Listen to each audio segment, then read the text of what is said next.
Middletown Fall Creek Township Public Library has submitted a budget of $223,828.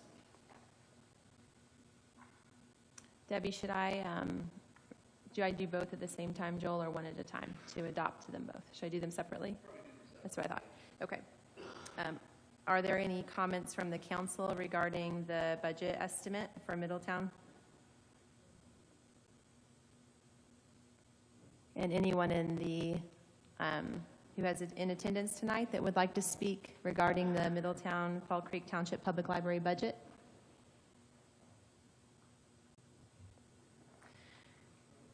Do I have a motion to adopt?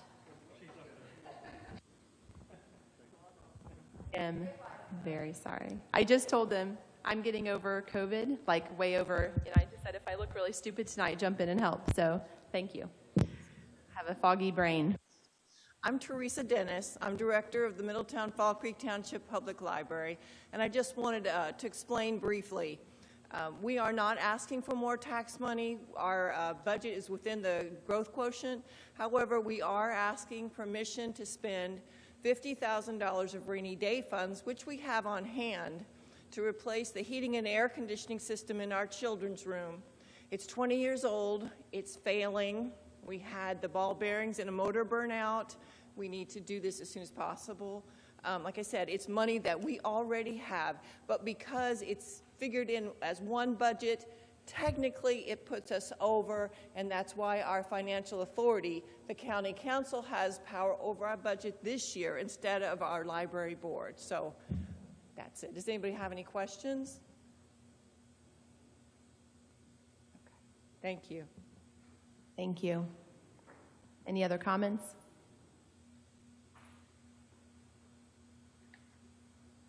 Do you have a motion to adopt? Second. That wasn't a motion. It was asking for a motion. I'll make the motion. Thank you, Betsy. Second. Okay, we have a motion and a second. Is there further discussion? All those in favor signify by saying aye. Aye. Opposed? Motion carries.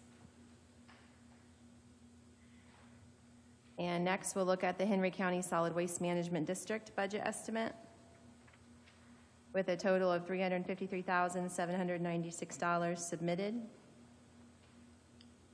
Is there any question or comment from the council first?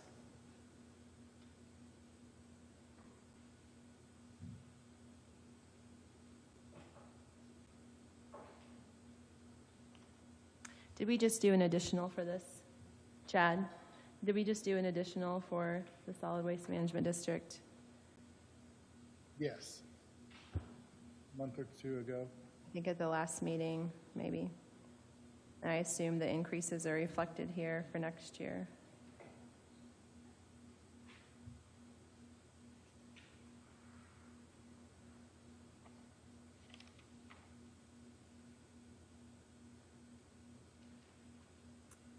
Is there anyone in attendance that would like to speak regarding this budget?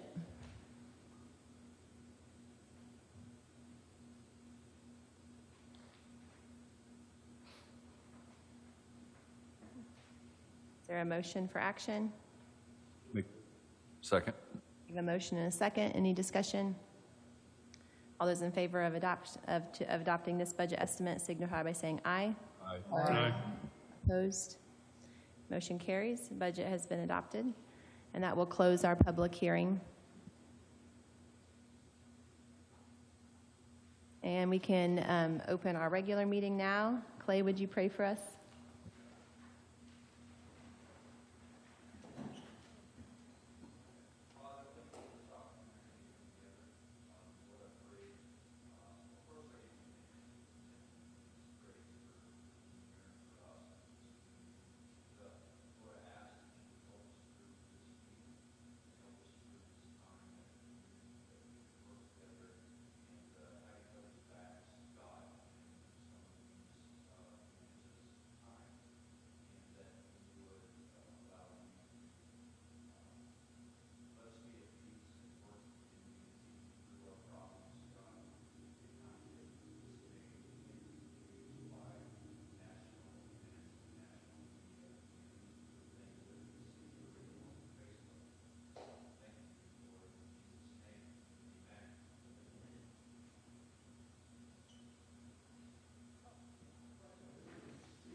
Are there any changes that need to be made to our August meeting minutes before approval?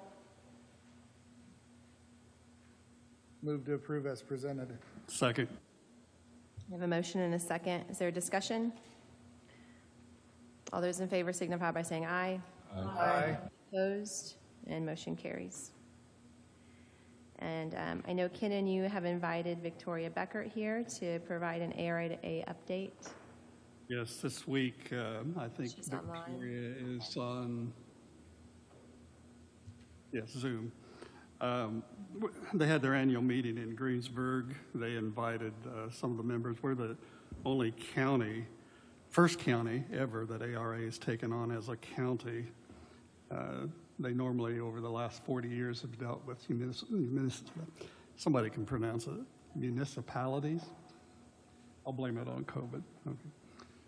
Cities and towns. And we were the first county. We were a pilot on that, and they've helped us get some grants. One of them is through the EDC, through the state.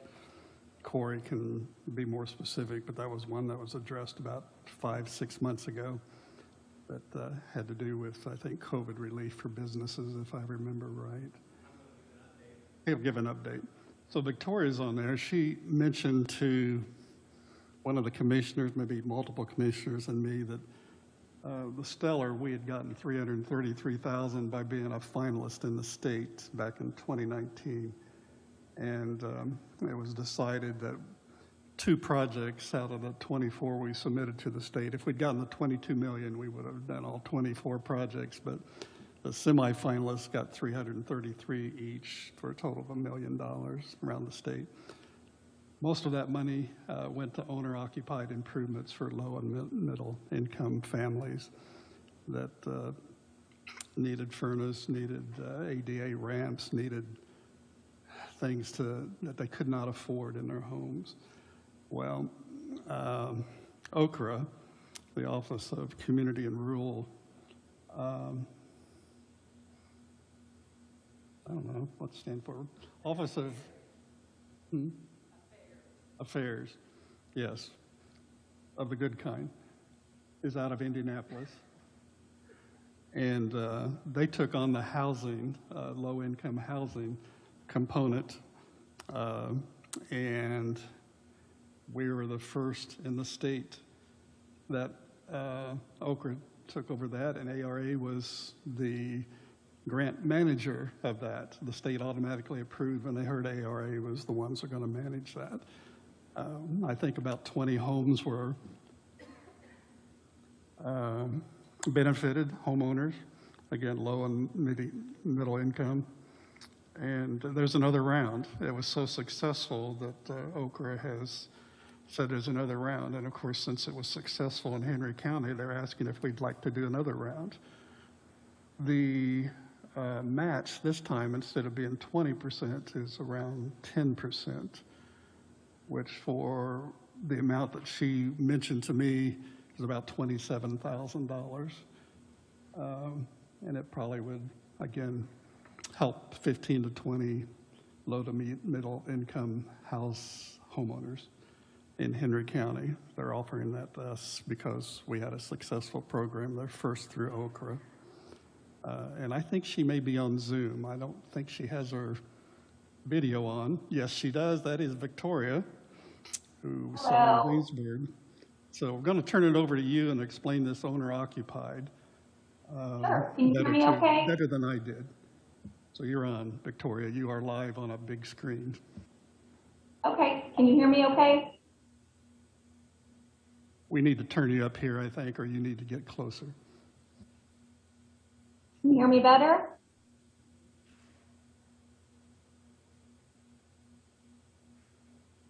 That's My better. microphone's on. Can you hear me? Yeah, go ahead, and we'll just turn up our hearing aids. Okay. So yes, the county is wrapping up their first owner-occupied rehab program, and OCRA is very happy with how smoothly and quickly we have expedited that. So we actually have 19 of the 20 homes complete at this point in time. The last home should be complete in a few weeks. We had some issues with windows being on back order. So once we get those in, we will start closeout of the first grant. I actually have the final required public hearing scheduled for October 20th. And so yes, Okra has invited Henry County to apply again. The good thing is it will be a non-competitive round, so the county won't be competing with anybody. It's pretty much guaranteed money as long as you commit your local match funds. So it is 10%. So the maximum you can apply for is $250,000. And Okra computes the 10% a little bit differently. So the committed amount would actually be $27,778 to be able to receive the full $250,000. We did not use any local match money in the first round. Okra did not require any committed funds. So the good thing about that is you don't have any local funds into it from that one. We do have 41 people on the waiting list from the first program. So you definitely have the need to be able to submit another application. The only thing that really is changing from this program, from the last, is the scope of work that we're able to do. So Okra has limited the work for this program to just roofs, HVAC units, electrical upgrades, hot water heaters, and then ADA accessibility only up to the threshold of the home. So in the current program, we were able to do a lot of walk-in showers, windows, but Okra has determined that they do not have a staff person to oversee any lead-based paint requirements. So they basically have eliminated from the scope of work any possibility of disturbing any paint and having to do any lead assessment. So that is the reason for the change. So obviously with the waiting list, we would have to go through and follow up with homeowners, especially if the only thing that they needed was something that's ineligible for this round. But just glancing at the database, a lot of them do need roofs and HVAC units. Those are popular items, obviously. So it is up to you if you want to go in.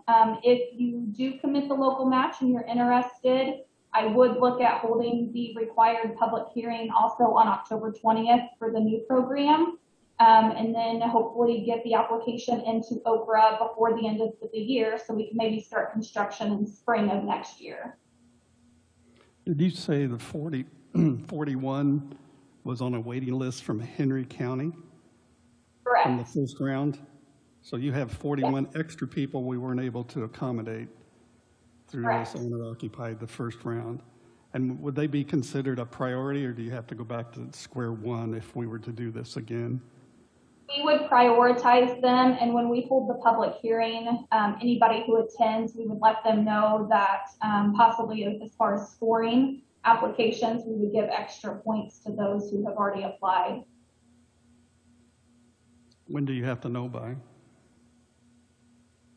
Okra has not given us a deadline. I think they would like to see an application go in before the end of the year, but that's something I could check with them if you need extra time to think about it. They did follow up with me last week to see if you wanted to go in, and I told them you'd be meeting this evening, and then I'd get back with them. So, Have you heard anything through the grapevine if ARP monies could be used for that match?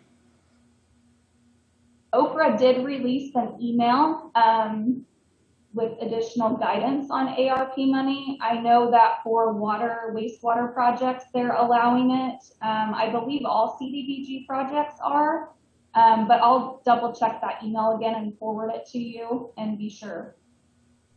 I know with reading the guidelines from the U.S. Treasury that there is an emphasis on low to moderate income families, particularly hit hard through COVID, Sure. especially in areas of poverty, That was an emphasis. I would think that this would fall nicely into that. So if you could find out and let us know, because it was not budgeted per se in 2022, but it might be something when the ARP committee starts up, I hope within the next month, it would be something that we could discuss with all the other applications. Okay, that sounds good. I'll get that information to you.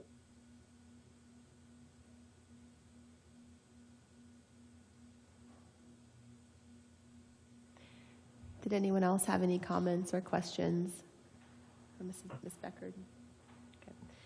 I think that it's possible that some people had trouble hearing. Was there anything critical that you wanted to summarize, Kenan?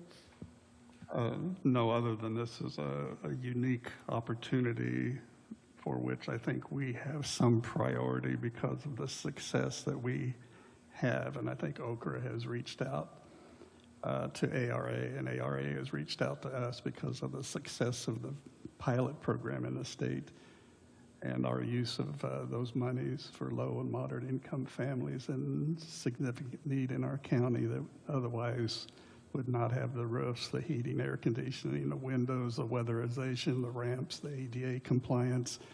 Did you get feedback from any of these people? We haven't heard, except secondhand, there was positive feedback and receptance from those who benefited from this program. Have you heard anything that would suggest to us it was a successful pilot program? Yes, we have had a lot of positive feedback. You know, sometimes we encourage homeowners if they're interested in talking to the newspaper to, you know, get the publicity out there. And honestly, with this type of program, not a lot of people want their name out there that they received assistance. But I've had homeowners cry. They were so happy. Had homeowners that make contractors meals for throughout the day because they're, you know, so satisfied with the work. So yeah, I've not had one homeowner complain through the process. Even the homeowner who's waiting on windows, he's been very patient. We've communicated with him, so I've received nothing but positive feedback. Thank you, Victoria. Thank you You're very welcome. much. So Kenan, could you repeat the deadline that they need to make this decision by? I didn't hear that there was a deadline unless it's by the end of this year. Do you need to hear a yay or nay by the end of this year or sooner than that? I think by the end of the year would be good. I'll just keep Okra posted and let them know that we discussed it this evening and that you'll be providing feedback before the end of the year. Okay. And would we match with food and beverage funds?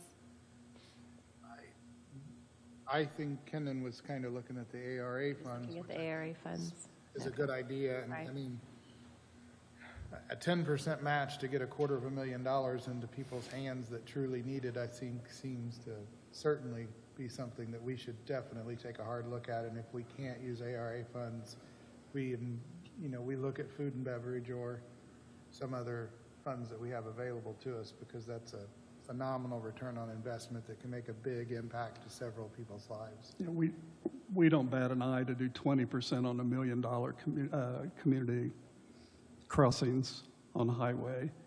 That's $1 million, and we have to come up with $200,000 for our highways. This 10% would be a tremendous, and it's ARP monies. Yeah. We'll look into that ARP, I think. I don't head that up. I think Bobby does. So this would go on the list of ideas for ARP money. And I am reading the email right now from Okra, and it does state that based on new guidance, ARPA funds at both state and local levels can be used as match for CDBG funded projects. So yes, you would be able to use it. I think that was just confirmation that it was an option to use ARP funds. Okay. Thank you so much. Thank you. Corey, would you like to come down for the EDC update?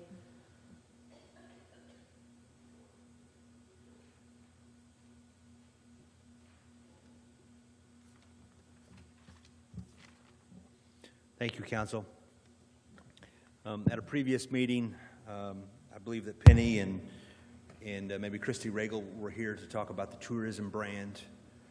I just wanted to, along with that, we'll have a new website by the end of the year. Hoopsinhenry.com is the URL. There's some basic information there, but we're building out the content for a new launch on that. We were able to hire Propeller Marketing. Propeller Marketing is based out of Fishers, and they only do Indiana tourism. And so I went into this thinking that we weren't going to be able to afford them. And surprisingly, and because of the resources made available through the sale of the former CVB building, the Yellow House out on Road 3 across from the Casey's, it's because of that, those funds that we were able to, and that was the purpose, that was the reason for selling that house, is so we would have the resources available to invest in marketing infrastructure. And the website will be our primary marketing tool for tourism. It is not an app, but it will function like an app. It will definitely be mobile friendly.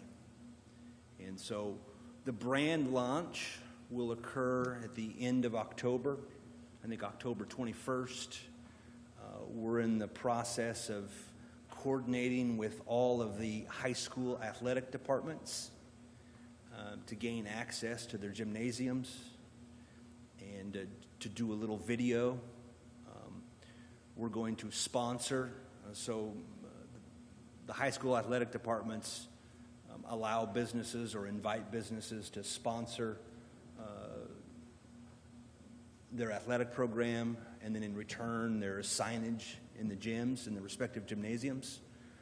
We're going to do the same thing with our brand, and not asking for a donation. We're using marketing money to post a banner in each of the school gymnasiums that has that logo that you've seen and the website. Because those gymnasium hosts, in non-pandemic times, thousands of people a year come to our community, and plus we're marketing to our own residents as well. So that's a tourism update, hoopsinhenry.com.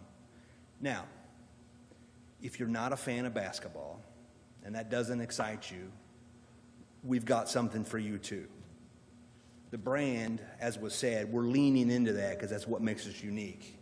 But we're going to promote all of the other attractions and all of the other reasons that make Henry County cool and that draw people to Henry County. Parks, the Wilbur Wright, the Geyer Opera House, so on and so forth. If I start naming them, then I'll forget one. But it's not just about basketball, but that is what makes us unique. Switching over to the activity in the industrial park, if you look south of Gilman Lumber, there is a lot of construction activity going on there.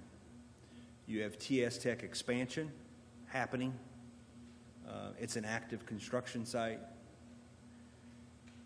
You have the road that the Redevelopment Commission is working on that will connect Commerce to Brooks. That road opens up land that is already in our industrial park, what I'll call smaller development, acreage between 5 and 15. And then you have the Shell building.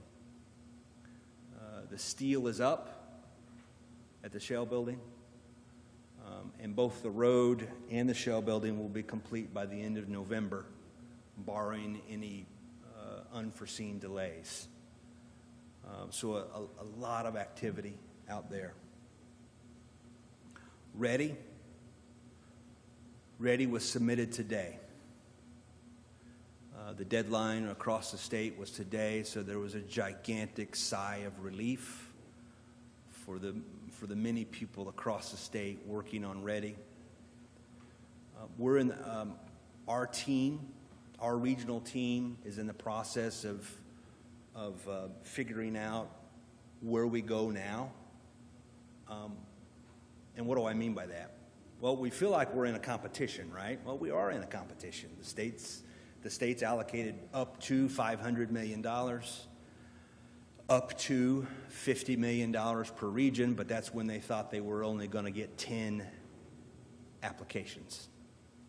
Last count was they got 17 regions. Now, I don't know if 17 proposals went in or not. So we're going to hold off a bit on releasing our full plan. Now, the state may post all of the plans online, and that's fine. We are going to share an executive summary, and eventually the full plan will become public. But we're in a wait and see. Many of you participated in a call for projects, and so every project that we received ended up in the plan. But the purpose of the plan was to write a compelling grant application, for the lack of a better description, to convince the state that our region was worthy of investment. So some projects were highlighted,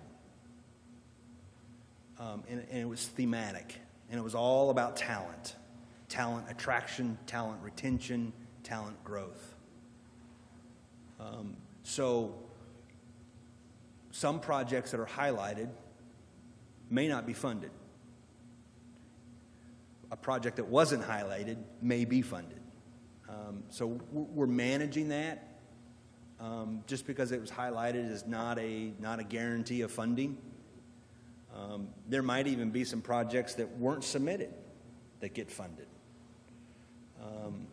Yes, I'm talking out of both sides of my mouth on purpose.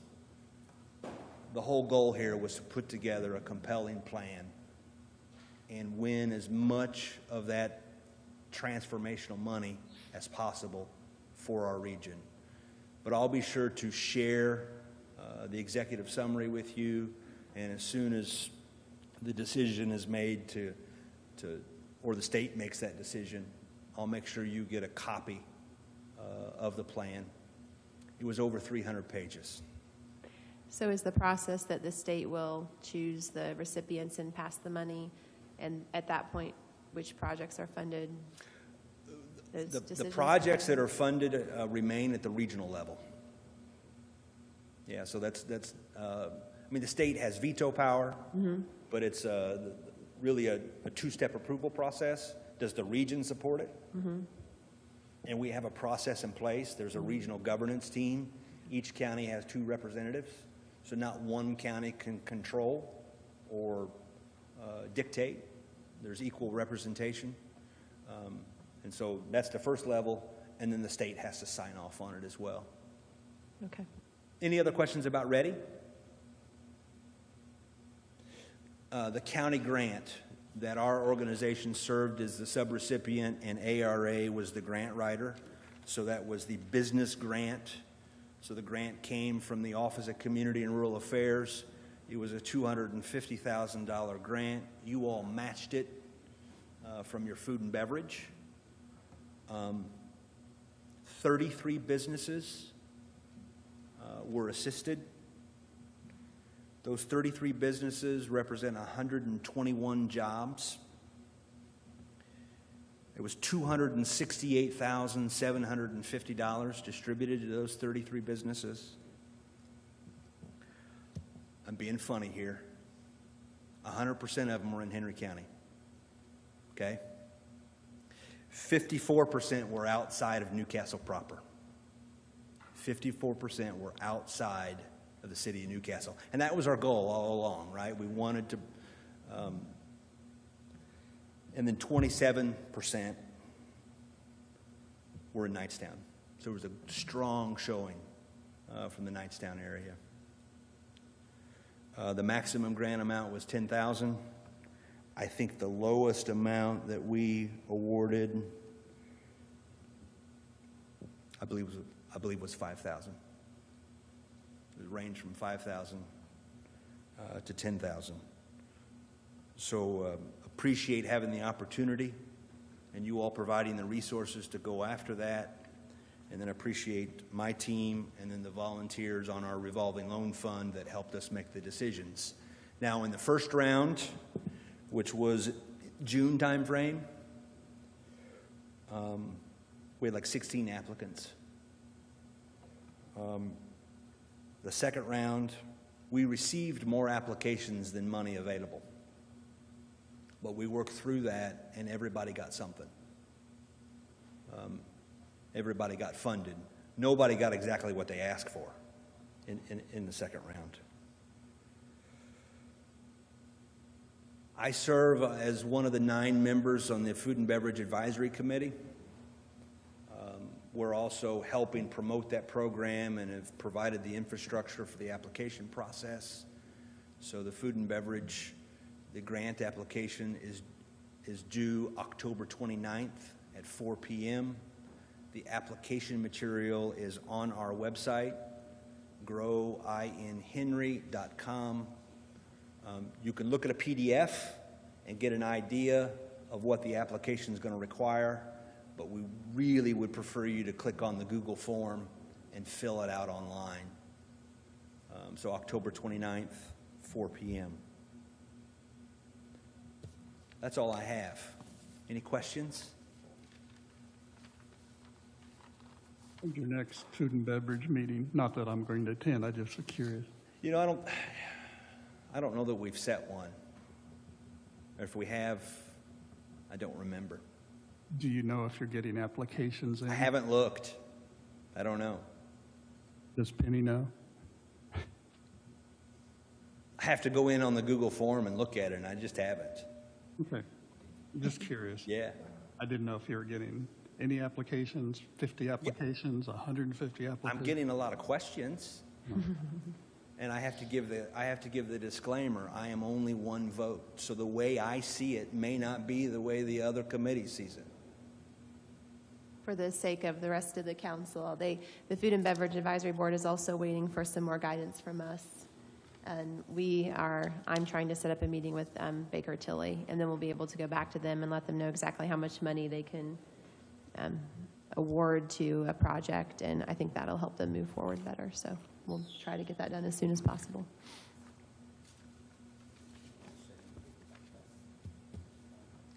I think the committee would appreciate that. Yeah, I think it's important. We need to do it quickly. So, I mean, one way or the other. right. Any other questions or comments for Corey? I do. I'm curious. What's going across from Western Products on 38 out there next to where Allegheny used to be? So that's a popular question. I've been telling people that I think it's a substation for Duke Energy. I can confirm it's a substation for Duke. Yes. Okay, well, someone speculated that Western Products was expanding, and I said, I hadn't heard that. So it's Duke Energy. Duke Energy substation. Thank you. Thanks, Corey. Were there other items we were going to move up, or can I follow through the itinerary? You didn't have anything else, Kenan? Okay. All right. Let me move here. We have a retirement of Cynthia Crandall. And we want to thank Cynthia for her 38 years of service to the county. She has sick pay payout of $11,872 that we need to approve today. The floor is open for a motion. Motion to approve. Second. We have a motion and a second. Is there discussion? I just want to say the big sign out on the courtyard lawn says 42 years. But I did actually read it correctly. I just want to point out because of my earlier faux pas. It was hard to miss the sign on the way in tonight, and it said 42. Okay, so 42 years of service, and we do appreciate that. Okay. All those in favor signify by saying aye. Aye. Opposed? Motion carries. Okay. And Butch, would you like to address the council about loan quotes for 911?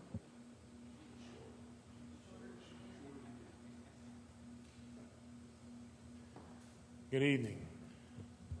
I'm like a bad penny. I come back again.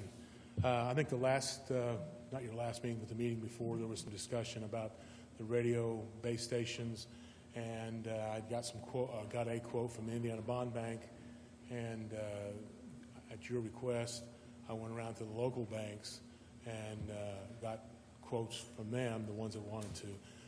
One of the financial institutions on the very beginning, when I first gave them the form and showed it to them, they said they don't do that kind of loan. The others took the information. Two of them got back to me by phone and said they're not going to, they can't compete with Indiana Bond Bank. There was one that I submitted the documentation to a couple of the councilmen, Citizen State Bank, and they said they would meet what the Indiana Bond Bank had given us. So I guess at this point in time, I'm just here to find out whether or not, one, we're going to move forward. If we are, and borrow the money. Again, keep in mind that the quarterly payments come out of my 911 funds, so it's not money that's coming out of your general fund. It's a little bit more, at least the documentation we had at this point in time is just a few $1,000s more than what I'm paying now. But that's going to also change if you guys agree to do this, because I just made a $32,000 payment on the existing loan. So that's going to reduce the payoff that I'd already gotten submitted to everybody here. So there will be a minor adjustment, but probably an adjustment to those funds on the monthly amount.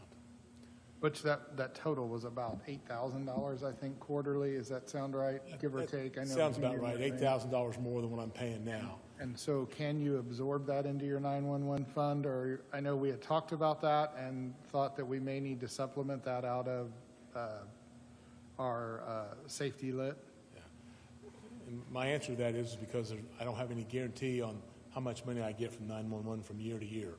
If they give me what they gave me last year, I wasn't here last year, but last year and the year before, then I could probably say to you that I could absorb maybe most of it, if not all of it, but I don't know what they're going to give this year at the end of this year. So for me to say, yes, I can do it, and then not be able to do it, I wouldn't want to do that. It's going to just depends on how much they send at the end of the year.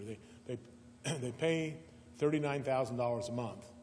That $39,000 a month is right at what I spend on personnel, benefits, insurance, and all that a month.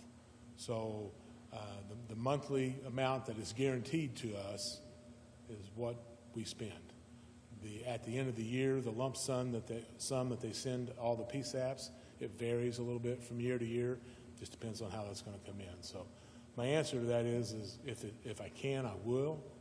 If I can't, then that's going to have to rely on back to you guys, gals. So just if everybody will indulge me, I'll give everybody a quick rundown that might not have been here that's in the audience tonight. So 911 Center is needing to replace their equipment and their phone system. It had a 7-year end of life. We have a 10-year loan on it for some reason. So that was taken out well before most of us were on this committee and Butch was in this position. Just to purchase, I believe the phone system is what is down. I know it's the servers and everything from Motorola that we have to purchase now. It was in excess of $400,000 just to purchase that equipment that is end of life, and we need to get purchased fairly quickly because it can no longer be repaired. It would have to be replaced in an emergent situation if it goes down. In doing this, we can take out a 7-year loan with $30,000, give or take, per year in additional payment. So even over those 7 years, we're only going to be at around $210,000 versus the $400,000 we'll have to take out immediately. So this makes fiscal sense. From a county perspective, the numbers that Butch didn't give is the interest rate, which is 1.6%, which is extremely cheap. I mean, they're basically giving you money. and the total fee, I believe, was $2,500 to close a loan, which that's nothing for a loan fee as well. So this is a very good deal for the county, and I know Butch has worked with Kenan and I and kept us in the loop, and this is something we've been pushing for.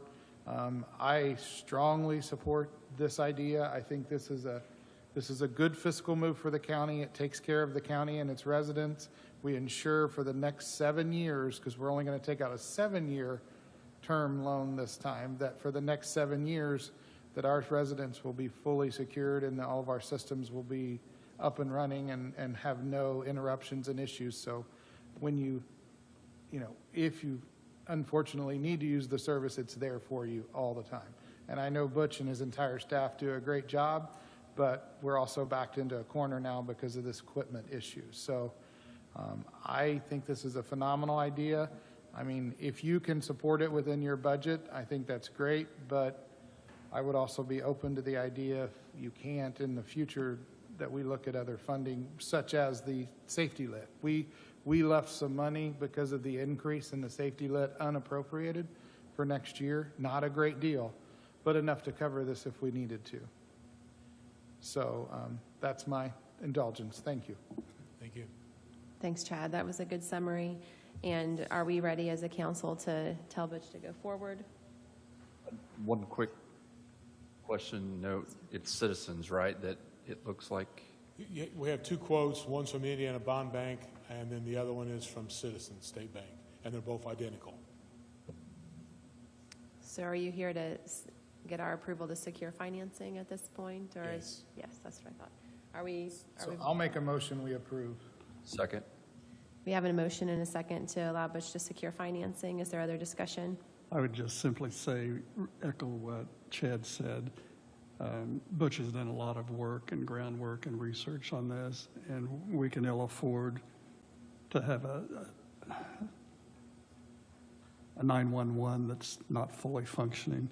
I know another issue is staffing, which is an issue everywhere, and you have turnover there. We're hopefully addressing that, but that is a heck of a financial deal that he was able to come up with, and a local bank to match the Indiana Bond Bank is also phenomenal. So it seems to be a win-win, even at the cost that he says. That's not a bad cost given the benefit to the county and the citizens. Thank you, Kenan. All those in favor signify by saying aye. Aye. Aye. Opposed? Motion carries. Thanks very much for the. Just one thing for Yes, sir. clarification, if I could. I heard the motion, and I think I know what you all voted for, but nobody said Citizen State Bank versus the bond bank. I mean, is it Citizen State Bank? Is that what you guys voted for? We didn't say, would you? If it's within our authority, then I make a motion that we use Citizen State Bank. I'll second. Motion. Local's best. Yes, agreed. Motion and a second to use Citizen State Bank. Discussion? All those in favor signify by saying aye. Aye. Aye. Opposed? Motion carries. Thank you. Thanks. One quick update. I know sometime back I was here and we were talking about the portable mobile dispatch command post situation. You guys approved that. I ordered it a long time ago, and I've been sort of sweating it because nothing's come in. Well, last week, part of the mobile radio stuff come in, and then today I got a call back from AT&T, and they're delivering the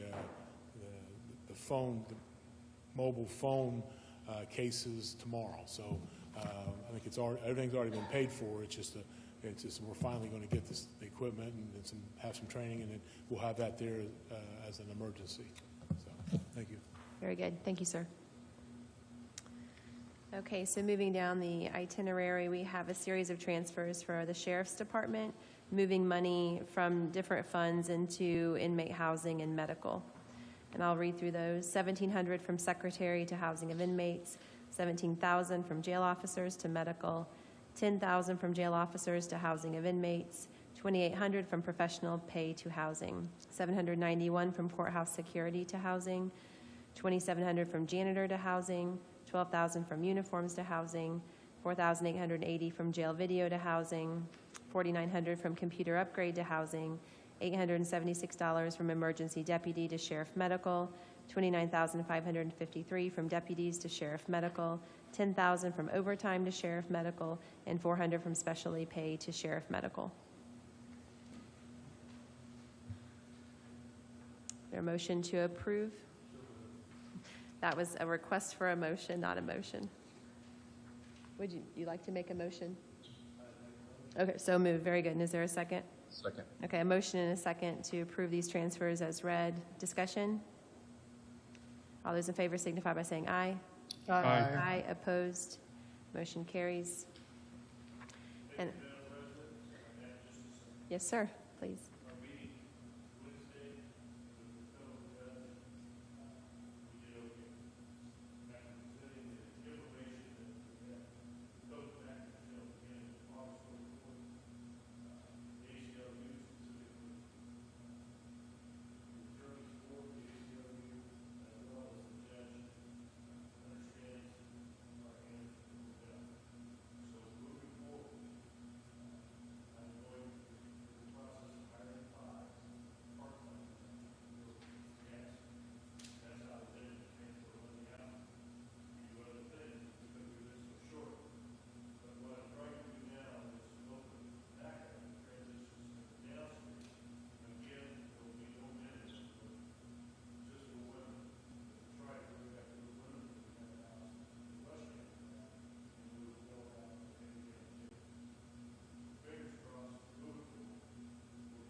Thank you, Sheriff. I'm glad the meeting went well. I appreciate your hard work. I'm going to read the additional appropriations by fund from the county general.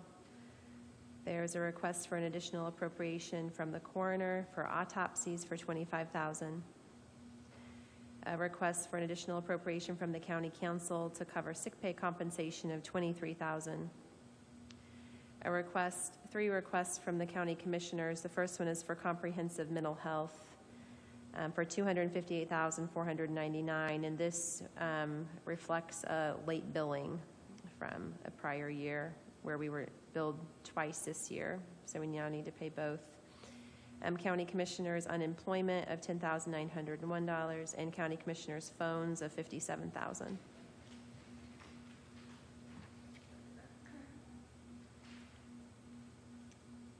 Is there a motion to approve these additional appropriations? I just have a quick comment about the coroner's line with the autopsies. I know that council and commissioners received a report from Stacy Guffey earlier today noting just year-to-date autopsies, what they've been on, the coroner's cases. We're exactly 3/4 of the way through the year, and we're already at 105 coroner's cases.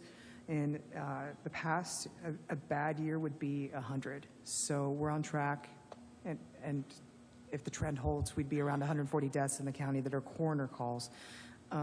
It's just been a really bad year for that office. He was going to be here tonight, but he's in Middletown on a run. I make note of this because I know we have a $25,000 appropriation for autopsies. We may have to do an additional appropriation, and he's trying to be as conservative and reasonable as possible while following the best practices of his office. But I just want to give my colleagues a heads up on that, and also congratulate Stacy for tracking down all that information for GEO to finally receive reimbursement for the autopsies between 2016 and 2020. This is going to be an amount of around $33,000. This has taken Stacy months and months and months to do. He's finally, the prison has asked for a W-9, or they've asked for a W-9, and the county should be expecting to receive this money soon. So congratulations to him for doing that really hard work. Thanks, Betsy. I also wanted to point out that these are items that we addressed during budget time for next year. We realized there was an issue with budgeting of phones. We increased our sick pay compensation. So these are items that have been addressed for the next year, but require an additional this year. The floor is open for a motion. Make a motion to approve. Second. You have a motion and a second to approve these additional appropriations as read. Is there further discussion? I was just going to ask Debbie, are these pretty much in line with what we talked about at budget hearing time? This is nothing out of the ordinary, what we did not talk about. All those in favor signify by saying aye. Aye. Opposed? Motion carries. And there are two additional appropriation requests from the CCD fund for sheriff's vehicles of $30,872 and computer maintenance of $94,000. Can you remind me what the computer maintenance was for?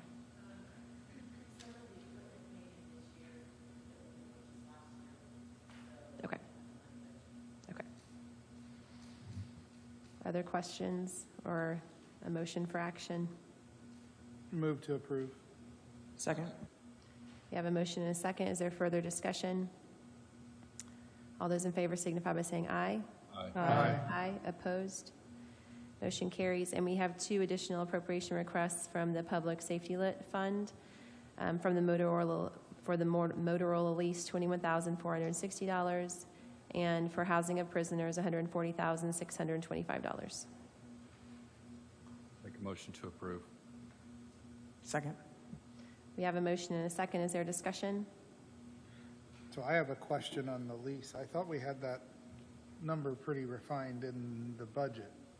Did that increase, or I thought it was around $60,000 in the budget for the Motorola lease?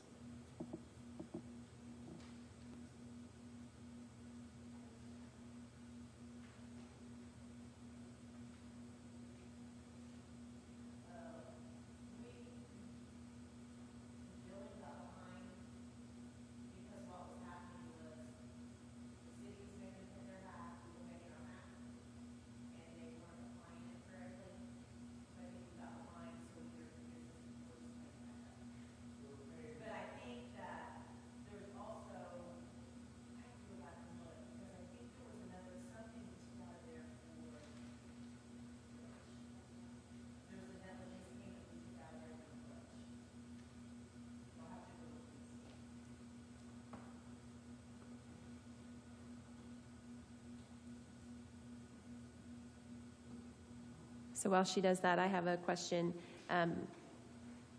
This housing of prisoners additional, and then the transfers, what, does that take us up to pay current bills, or? Okay.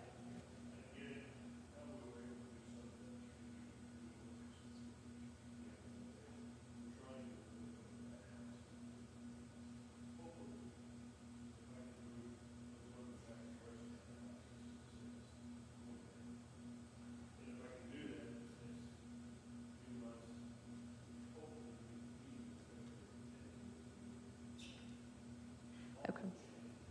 So this, okay. Right. Okay. So there will be some monies left for the rest of the year after this additional, we just don't know if there's enough. Yeah, okay. Okay.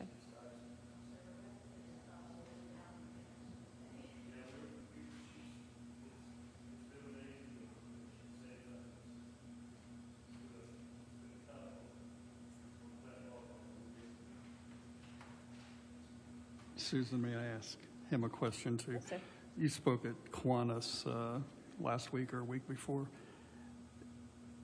Is it correct in me, the goal, we're moving from a jail of 110 to 250, rounding, 246 rounding, that perhaps a goal would be that we not have 246 Henry County inmates, but that we might be able to reap the benefits of housing the overflow that we're now paying other counties hundreds of thousands of dollars, that we might recoup some of that by the extra beds?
And you said that if we house federal prisoners, that we get quite a bit more per day.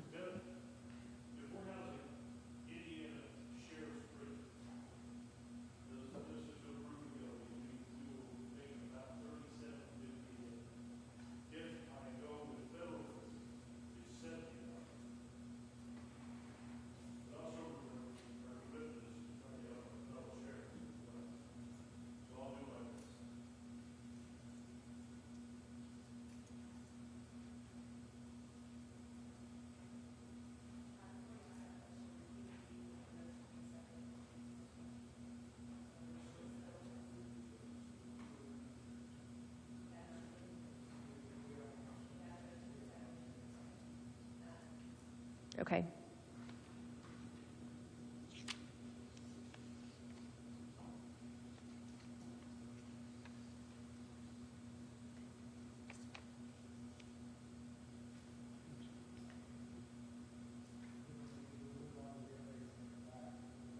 We could do that.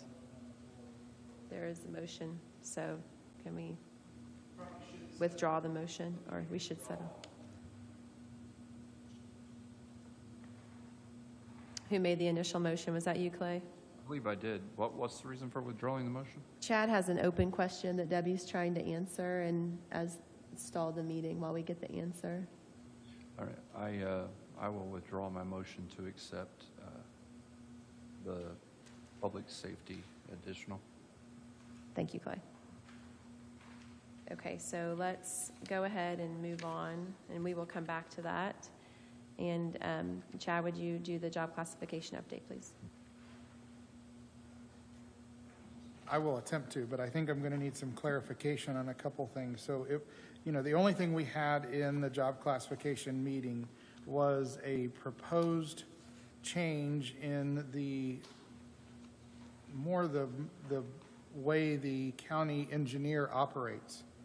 Not so much the job description, but it's proposed that he would do a joint role with both Henry and Randolph County. We were presented in the Job Classification Committee what I believe is still a draft of an interlocal agreement. I mean, I don't know, Martin can attest to that, but I do believe the commissioners voted on this last night, or... They approved it preliminarily, subject to some provisions being made, and also the approval from Randolph County Commissioners, two votes, Randolph County Council. Okay, so where we were at in the Job Classification Committee meeting, and this is where I think we're going to need some clarification, because if this agreement has not been approved, it was asked that the committee bring to the full council a salary ordinance for the new proposed position. So I'll give you the quick rundown of how this would work according to what I understand. And Martin, please jump in, or Ed Tarantino. Chad, I want to let you know as well that Martin was prepared to present to us about that tonight. I found out after the itinerary was drafted. So if you want him to do that now, or you can wait, it's up to you. I can go through quickly. I think just what we've got. I mean, what I was informed was that the salary would be a total of $130,000, that the current engineer would remain a full-time employee of Henry County, and that Randolph County would reimburse half of all of his wages, and that half would also include any additional, such as taxes and including benefits, so far as to pay half of his claims in our self-funded insurance program. What is his current salary? His current salary is $92,500. So that reduces our payment of his salary, and it halves our benefits. Yes. So it reduces it to 65, of which 40,000 would be paid by the state reimbursement, because we would still receive that, as well as my understanding, according to the IC code that I was provided, the Randolph County will receive that reimbursement as well. So fiscally, it looks good on paper, and I think that's our only real decision is fiscally. I mean, it's up to the commissioners and everyone else on how, or the commissioners as far as his job. So I'll let Betsy jump in if she has something to add. Yeah, we really went through the numbers with Joe, and Chad did a great job of laying everything out. Essentially, Joe's salary is currently $92,500 minus the $40,000 from the state reimbursement, so we're paying him $52,500 currently. With the split with Randolph County, we're actually going to be paying him $25,000, so it is a significant savings to the county. And the next question was, Joe, can you continue to do the job that you're doing? And he assured us that he can, and that he's very efficient. Our surveyor, Steve Rust, testified to that this is not going to be an issue at all, because that was a concern. Can you still provide the same quality of work to Henry County that you currently are? And he assured us that he absolutely could. So this is going to save us money. I guess the question I have is, do we need to table this salary ordinance until such time that the interlocal agreement is approved? Or, as discussed in the meeting, was vote on the salary ordinance pursuant to the interlocal agreement transpiring? Conceptually approve it, and then obviously the next meeting, adopt the action ordinance and approve the interlocal agreement within the body. But what I would recommend, but I think, give conceptual approval tonight. Okay. Okay. Yeah, and if Mr. Shields is here prepared to give the presentation, Agreed. we need to hear that first before we. I think so. I think it's at an appropriate time. Would you? Yes, sir.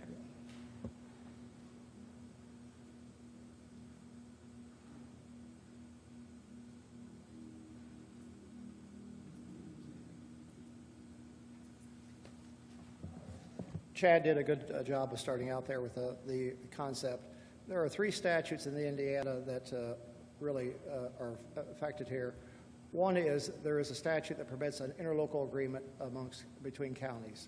And then there's a statute that Chad talked about that addresses the grant and aid from the state. If we employ full-time a licensed engineer who resides in Indiana, then the state will give us a $40,000 grant and aid. My understanding is last year, Debbie, I believe, told me that we did receive that. That is paid around April 15th of the following year, or was paid April 15th of 2021. There is a third statute then that says this. If 2 counties go together and employ the engineer, one engineer, full-time, resident of the state of Indiana, licensed, then each county receives $40,000, or a total of $80,000 that would be applied to the salary there of that. So that's where we started with. Randolph County has a need for an engineer. We do too. I don't know. I've talked to Joe also about those questions. I've got some benchmarks here, what we've been using the last year for outside engineering services. So we have those figures. But what we have done is come up with an agreement that provides that he would remain a full-time employee of Henry County. I've checked on that from an insurance standpoint. We talked earlier in the week with Josh Estel, and he has some suggested language that we will use in that. Become a full-time employee, and then there will be a split of all of the benefits and salaries. The only exception of that would be that Randolph County will be providing a pickup truck or vehicle, and I believe that there will be no ask for reimbursement from us. We're providing some software, there's some annual fees with regard to the software and some other expenses there. They give a stipend for a cell phone each month, and then they also assess a $3 a day fee if you use use the county equipment, the county vehicle for your own use on that. But that's between him and them. An insurance aspect there, we dug into all the numbers on the insurance as best we could. One issue was the self-insured amount. My understanding is it goes up to $90,000. We have that.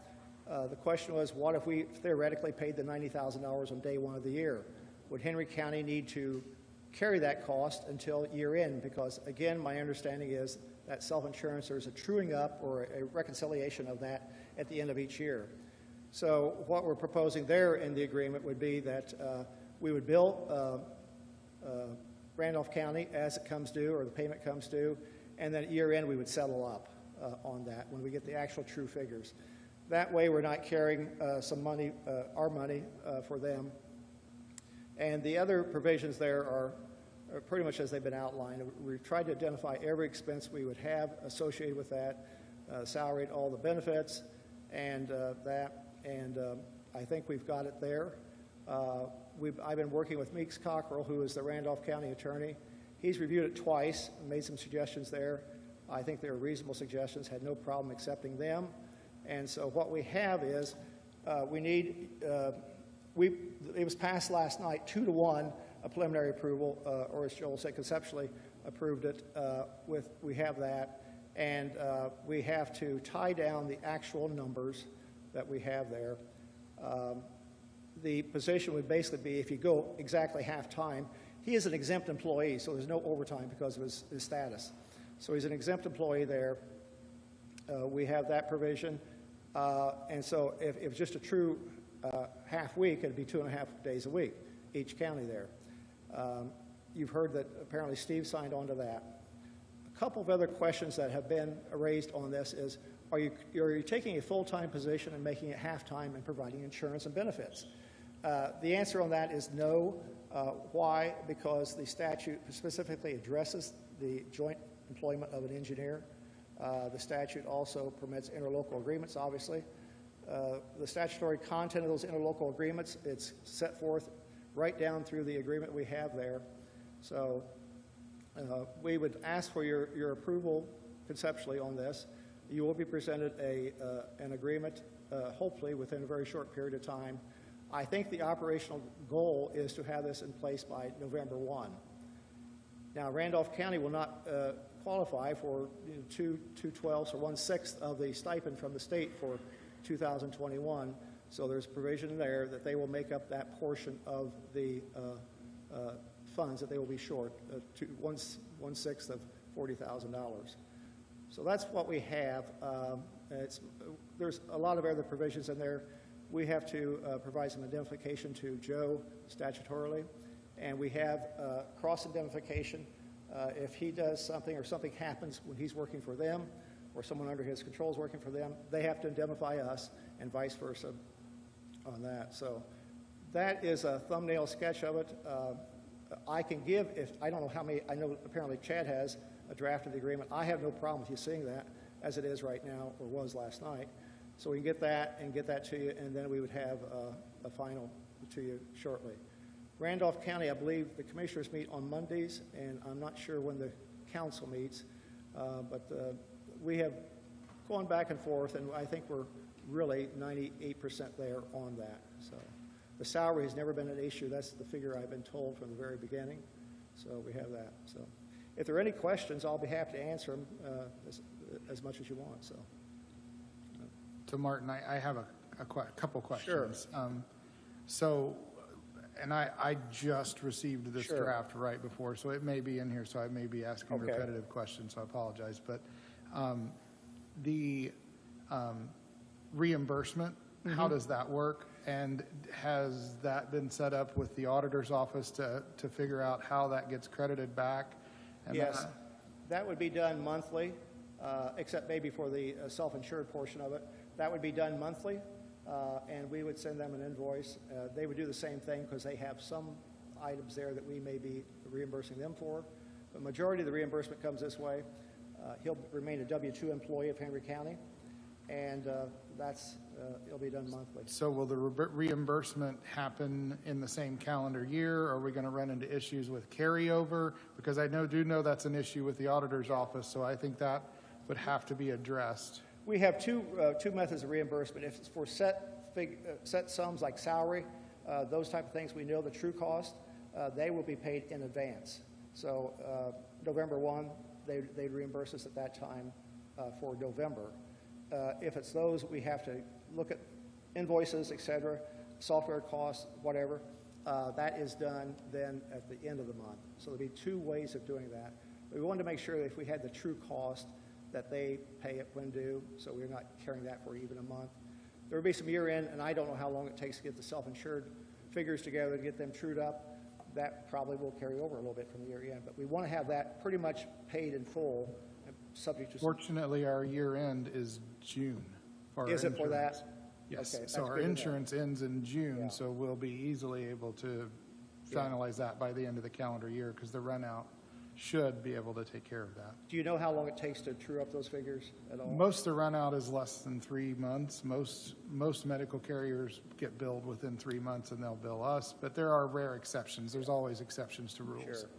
But my next question is for the auditor's office. I'm assuming if we move forward with this, we'll have to do an additional appropriation next year to raise that line item in his budget for his salary, because I assume that the reimbursement just goes back directly to the fund, not to the line.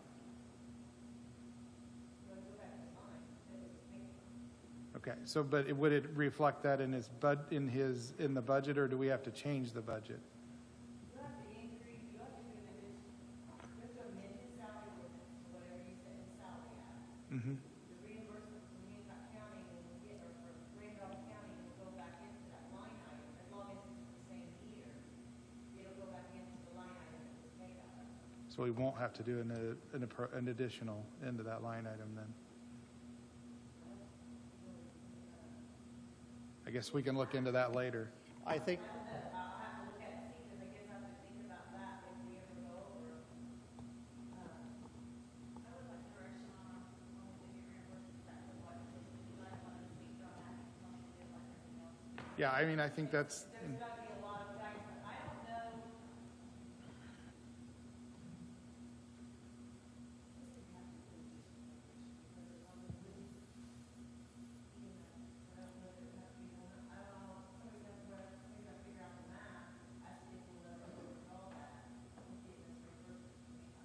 Debbie, how do you do it now? How do you do it now when you get the reimbursement 4 months into the following year on that? Yeah, Back into county general or whatever fund it was paid for, it doesn't go back in that line item. okay. So if it's December's payment, I don't get it till January, then it's gonna just go into the cash reserve fund, it's not going to go into the line item. But the state with the grant and aid, the 40,000, you got that one payment April 15th, I think you said. Yeah. Okay. You'd have to do, I think, an amended. yeah, but in salary that case, if we put in the budget his salary at $92,500, and that reimbursement just goes into the fund, it doesn't actually go back into that line because we've already budgeted $92,500 in his budget. So, yeah, I mean, I think we can figure that out later, but you'll probably have to call State Board of Accounts or somebody and see exactly how we do this, since it's a bit of a unicorn for us. I think that's the questions I had. Okay. Thank you, Martin. Thank you. Any other questions? I think Kenan has a question for you. Okay. I was just going to say, it was brought to my attention on Indeed that Johnson County, I think Franklin's the county seat, was advertising for an engineer, and it was over 130,000. So that's kind of the going rate for engineers. We're on the low end of engineers per se. So you're saying it's a fair salary is what? Well, and if you calculate the 40,000 reimbursement, it's Right. from the county perspective, as Chad says, from a monetary fiscal, it's a steal. There's other considerations, I'm sure, but from a fiscal standpoint, which it's pretty good. I don't know if anything officially needs to be done by us tonight, actually. They want a motion for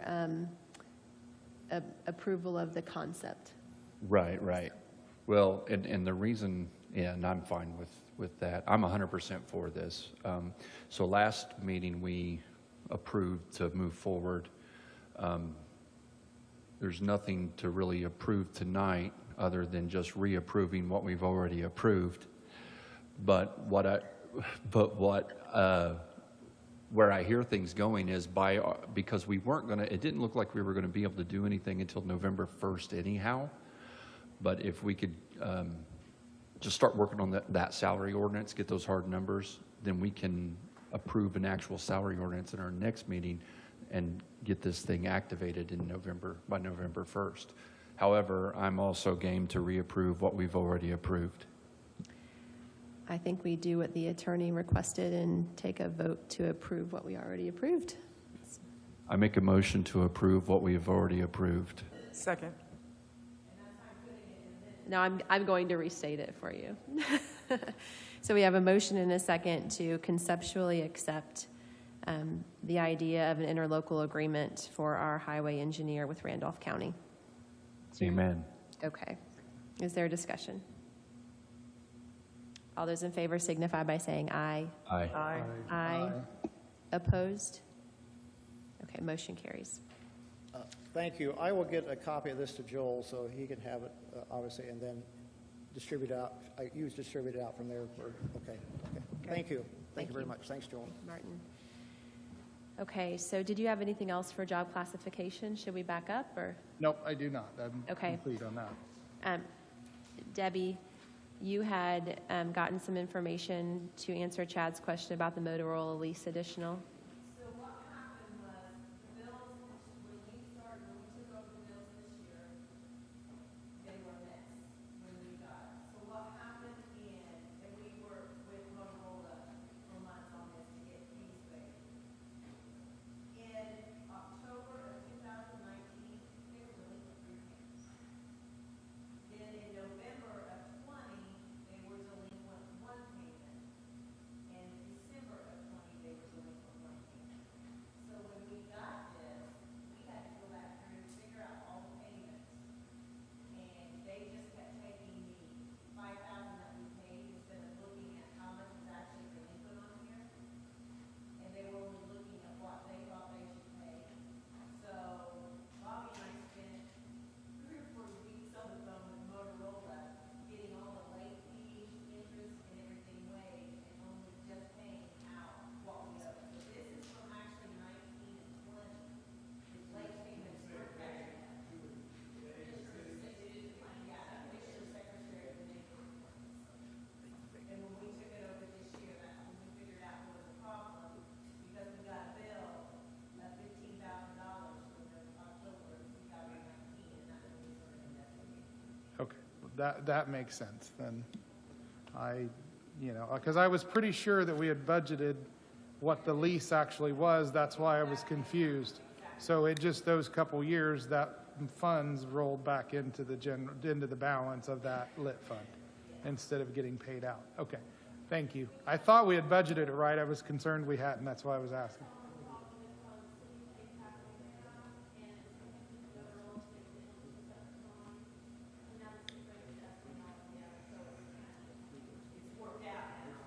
Okay, I appreciate it. Thank you. Thanks, So- Debbie and Bobby. Clay, would you like to restate your initial motion to accept the public safety lit additional? I make a motion to accept the public safety led additional appropriation. Second. We have a motion and a second. Is there further discussion? All those in favor signify by saying aye. Aye. Aye. Opposed? Motion carries. Okay, Debbie, I need to talk to you about the list of transfers I read, because I read them from the itinerary, and I think there was a change. I was just going through this. It says to remove the 10,800. One should be marked off, interest, because she activated. Okay, and you did not put it on here.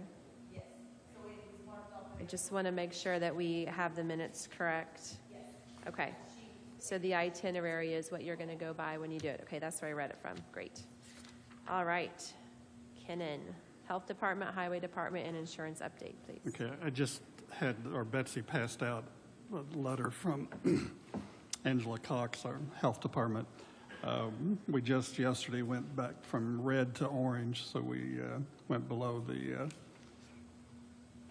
15% positivity. So we're heading slowly in the right direction. We're going down.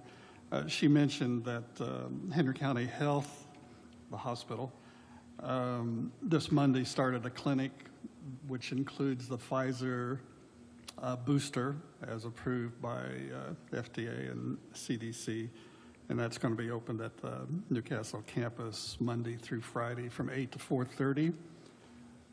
Pfizer only at this point. Also, the Henry County Health Department on Tuesdays and Thursdays only. That's across the street in the Health Department, 8:30 a.m. to 3:30 p.m.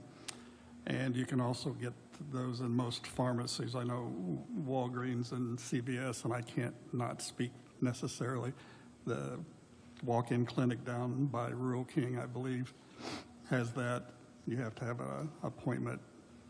You can also go online at the Indiana State Department of Health and see the vaccination sites and make an appointment through that.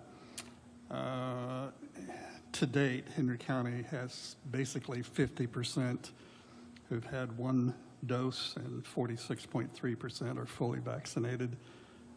We're right kind of in the middle. 45% of Indiana counties share this roughly same percentage as Henry County. 33% of the counties have a bit higher vaccination rate. 22% have a bit lower rate. Indiana ranks 36 out of the 50 states as far as being fully vaccinated. State average is 48.3, and as I said, that's fully vaccinated, we're 46.3. So we're 2% below the state, but kind of in the middle quartile. I think that's it from Angela. I did look up on the state website. We've had 130 deaths attributed to COVID since March of 2020. And that's up 140, pardon me. That's up 30 during the summer months. So it's people are still succumbing from it, as we know. Any questions? That's the handout from Angela. Highway Department, I met with Joe. I usually do every month before we have a council meeting. He mentioned that Milestone, who's doing the roughly 10 miles of resurfacing on Dublin Pike, on finishing up Raider Road, north to Middletown and south to 38. They kind of done the middle 2/3 last year, and they're going to do the other parts.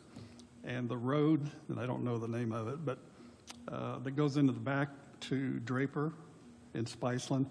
You take 3 north out of Rushville, and you make the jog into Dunreath. Don't make the jog and go straight, a county road, whatever that is. That's what the heavy trucks use to get into and delivery for Draper. That's being resurfaced as well. He said, Milestone said they're going to begin November 1st. They bid on ours because they get a lot of the state highway and a lot of the bids around. And they usually say, we'll take it if we can do it at the end of our season when we're beating ourselves coming and going. They normally don't close the asphalt plants until closer to Thanksgiving, depending on how cold it is. That's what they've done the last 3 years. 3 of the last 4 years that Milestone's got the contract. It's worked out okay. They were able to finish all the contracted community crossing before it got too cold and before the asphalt plants closed. So I mentioned earlier, he's doing the best he can with bridges, but our cumulative bridge tax is enough to do about 1 medium-sized bridge a year, about $350,000. So it's kind of a shortcoming of our county, but that's something I would like to at least look into. The pros and cons, as Debbie told me, that does affect the general fund. So one thing affects the other, and it's a domino effect. But it is on the low end because I've compared it with other counties, and we are on the low end of cumulative bridge. Insurance, we had a really bad month last month, but the reinsurance kicked in. We're still under the 3 months of the contract year through August because of the reinsurance. We had someone hospitalized because of COVID, and it took a bite out of our self-insurance, but we're still in the black. So it's good that we have the reinsurance. I just hope we don't have a lot of months like we had last month. That was the worst month we've had in the 2 years I've been tracking this. So we don't want too many more months like this.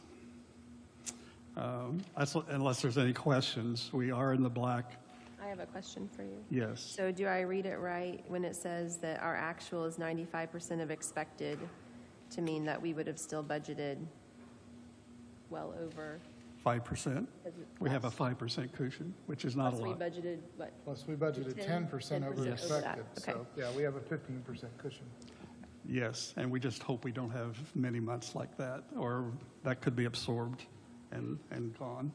So we keep our fingers and toes crossed, and we hope we don't have 2018 revisited. Okay? That's that, and I'm done if there's no question. Are there other questions for Kenan for the Health Department, Highway Department, or Insurance update?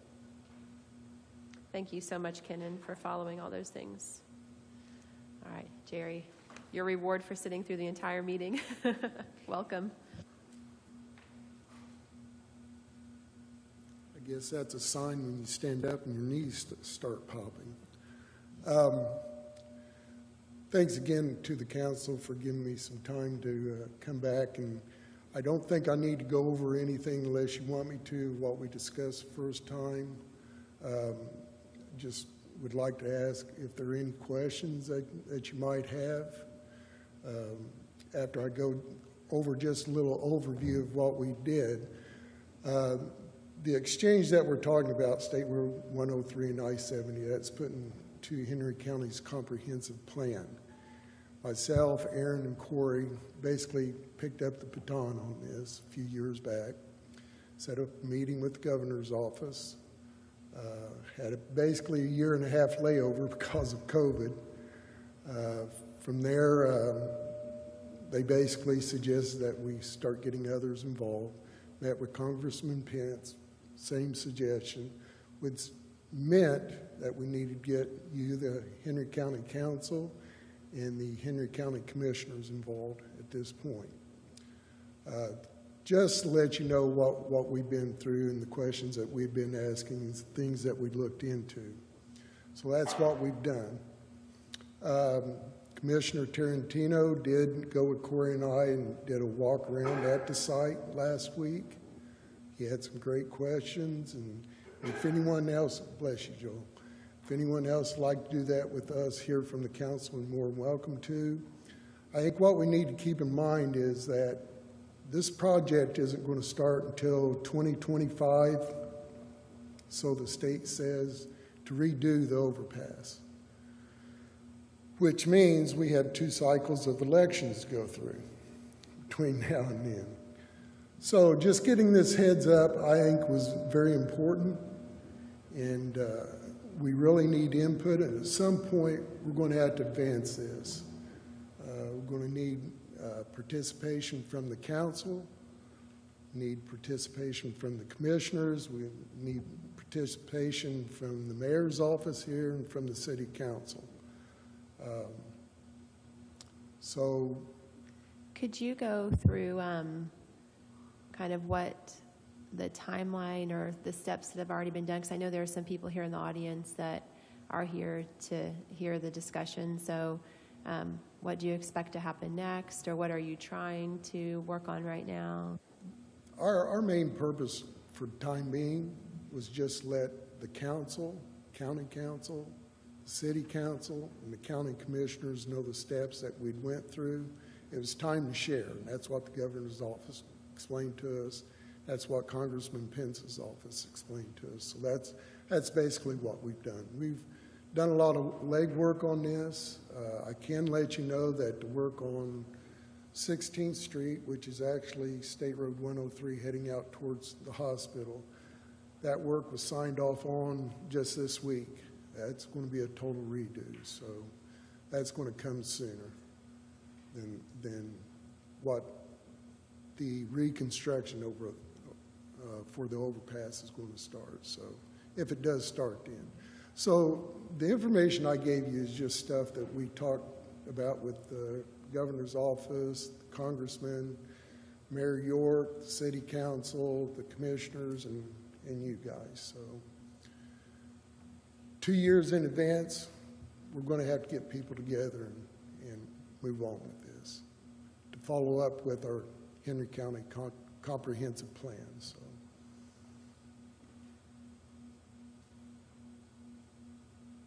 Any other questions? I'm the liaison for the highway department. Like I said, I met with Joe this afternoon to get an update. One of the questions that came up is when the interstate highway system came in, Indiana NDOT had this ruling of no interchanges within closer than a mile in urban areas and 4 miles in rural areas. And the update is 3 miles in rural areas. And apparently, according to Joe, because I asked him this question because I knew you were on the itinerary, how far is it from Indiana 3 to 103? And he said, 3.1 miles. So I said, so it qualifies. Jerry will be happy to hear that it is feasible. They would at least, have you had discussions with NDOT? Because they're going to have to be a key player in this. Just very basic discussions when we met with the governor's office. That discussion was also about State Road 3 reconstruction. We did discuss this, and I was fully aware of that, Ken, and that's a good point to bring out. Yeah, and And those are things that we'll have to discuss when we get closer. Yeah, Clay. And I was going to jump in on that part because, one, I was going to say, as at this time, I'm fully for where you're headed, and I'll have to give you my number and things so we can connect on when you go down there and kind of so we're on the same page. And since our last meeting, I've reached out to some NDOT contacts, and I have the contact person that is responsible for that project in 2025. They're expecting an email from me. I've hesitated a little bit on that until we could kind of regroup to see where we headed, what's been done, because I don't want to, this project at this time is so important to me and its potential that I don't want to do anything to abort the project before we even get, like you said, 2 years down the road when we need to get serious about it. So I have reached out to NDOT. There is some awareness there, and so it sounds like we just all need to circle up and get on the same page and continue to educate and present. Right, because we are going to have public input. You know, we need to hear this out. We need to do it the right way. To me, it's very important. To others, it's very important. To others, it's a scary situation, and I fully understand that. And we have to respect that, but you know, we're 4 years out, so we don't want to move ahead of ourselves before we should, you know, as Clay was saying. So I drive there several times a day usually, so this is a naive question, but what happens to people who are displaced when you go to do highway work like that? The little neighborhood there by the pond, I mean, would it remove that area? It's hard for me to picture how that road work would work, but. From what I've worked with the state and the things here in the city, they work all that out. Of course, that you're talking about what used to be Snedigers. That's how I've always known it. What did you call it? Snedigers. Okay. As a family had owned that, and they had a horse ranch. Because I graduated from Tri-High, and I still go to church in Louisville, so I'm over that overpass all the time. They do a really good job of that, and they've already started that with the 16th Street, talking to the people right there. There's an intersection that's cut off because of the railroad, so their only entries through an alleyway to get to their garages. So they do a pretty good job of working all that out. Working it out as in compensating people who are displaced, or? Well, I don't think they're going to be displaced. Not displaced. They will come up with ways for them to get to where they need to They be, wouldn't. with detours and so on. Is it possible that, did I interrupt somebody? Is it possible it could be an interchange similar to 3? Because when that was built at 3, there was a railroad track, so they had it both on the west side. I mean, could they not conceivably displace no one or have to worry about either one of those ponds by making it both on west? Yeah, Kenny, you're getting into some of my personal thoughts here on this, okay? I see it as mirroring State Road 3.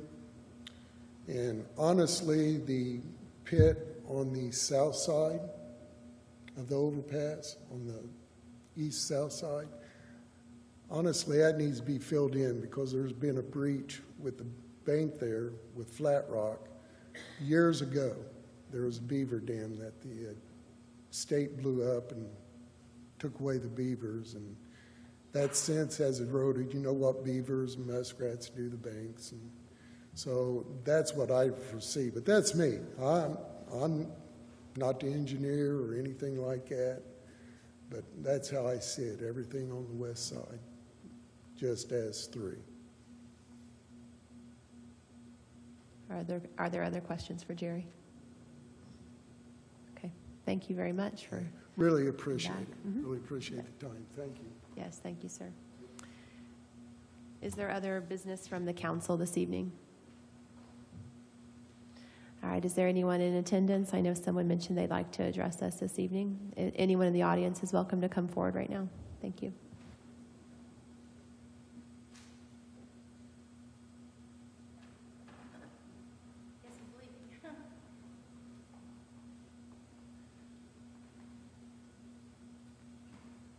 Hi, everyone. I know some of you, and I know some of you know me.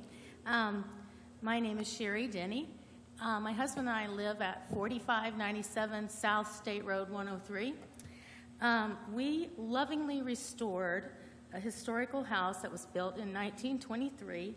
It's the brown Dutch colonial that sits in the S-curve, 0.8 of a mile from the interchange of where 103 goes over 70. So we have a vested interest in what's going to happen there. And I, first of all, want to thank you all for making great fiscal decisions that improve the quality of life of your citizens that you represent. But I also feel like if I don't tell you how I feel, you can't represent me well. So I'm going to tell you that I'm against that interchange coming in because it will ruin my quality of life. There will be light pollution, a lot of concrete poured that we already have 2 interchanges very close, as I believe you said, Kennan, 3.1 of a mile from the 103 interchange. And I've lived on 103 for 11 years. We restored our house for a full year before we moved into it. And one thing I didn't know until I moved there is that is a dangerous road. If you're coming into town going north on 103, the intersection of 400 South and 103 is probably one of the most dangerous intersections we have. It is blinded by a hill. If you don't live there, you don't know. Right at the end of that hill, there is a road that school buses come out of. Everyone driving that way from TS Tech comes out of. A good friend of ours was killed at the intersection of 500 South and 103. How many people do we know that have been killed at the intersection of 300 South and 103? If you live there, you know it's a dangerous road. So there's increasing the semi-traffic on that road. I don't know how to fathom that happening without totally improving that road. And if you look at the houses on 103, to totally improve that road, people are going to have the highway on their front porch. That's how close the houses sit to the road, including our house. And, I grew up on a state road, so I am familiar with the noise of a state road and all that. But so I'm not opposed to progress, but I just want you to remember the people when you're thinking of this. Mr. Walden, one of the things he said to me was, it will give us direct access to our hospital. Well, I don't see how it will, because 18th Street ends, you're going to have to make a jog on Broad Street and get on 16th Street, unless that's changing and I don't know it. And he said, well, they call 16th Street 103. Well, they can call it 103, but you still have to take a jog to go to the hospital, so I don't understand how that's direct access. And I'm not against progress, and I understand that you're charged with bringing economic development to our county, but I guess my bottom line is I want you to remember the people here and the fact that we already have 2 interstate exchanges, and it makes me sad that we would pour more concrete in really a pretty area there. And I know he said the people that currently live in Snedeker's trailer park there, I know you guys are familiar with our county. Well, how would you like to have that? He said he said they'll work with him and they may not be displaced. I live 0.8 of a mile from 70, and I can tell you the noise that I hear from 70, it all has to do with the way the wind's blowing that day.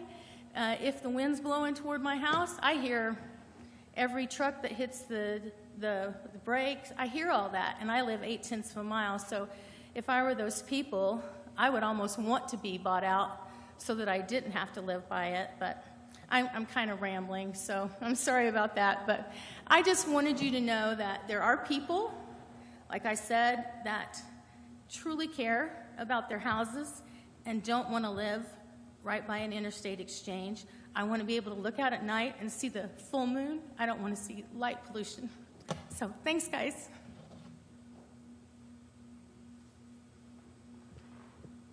Thank you very much, and we do want to hear how you feel. That's why we're here, so thank you for coming. Is there anyone else who wanted to address us this evening? Sure, welcome. Hi, my name is Lazarus Smiley, and I'm here with Aaron Strine. We're Ball State students in the nursing program. We're in a senior level class that is a community health class, and we're focusing on Raintree Community, the retirement home over there, and we're helping them to address some of the issues they've had with quarantine and other things that happen with COVID, because they're kind of in a unique position with that. We're working on a population-focused project, and part of the requirements of that is that we get some key informants' views on some of the health problems in the community and what's being done to fix that. So after the council meeting is over, I am just requesting that if I could get a 5-minute interview with anybody on the council, that would be great. Thank you very much, and we usually hang around for a while, so feel free to find any of us who are able to stay. Thank you, sir. Thank you. Yes. All right. Did you want to talk to us, or did you just want to close out the night? Okay. All right. Is there a motion to adjourn? So moved. Thank you all.